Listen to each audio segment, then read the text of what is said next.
Friends ಮತ್ತೊಂದು ರೀಸೆಂಟಾಗಿ incident ಈ ನಾರ್ತ್ ಈಸ್ಟ್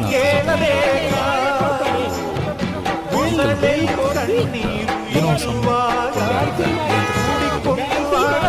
ಉಪಯೋಗಿಸೋ ಭಾಷೆ ಇದೆಯಲ್ಲ, ಸುಮ್ಮನೆ ಬೇರೆಯವ್ರನ್ನ ಆಡ್ಕೋತಾರೆ, ಶಾಪದವ್ರು ಹಾಕೊಂಡು ಟ್ಯಾಕ್ಸಿದವರು ಅಷ್ಟು ಕೆಲವರು ಎಷ್ಟು ಕೆಟ್ಟದಾಗ ಮಾತಾಡ್ತಾರೆ ಅಂತಂದರೆ ಆಡಿಯೋ ಕೇಳೋದಕ್ಕೆ ಆಗಲ್ಲ.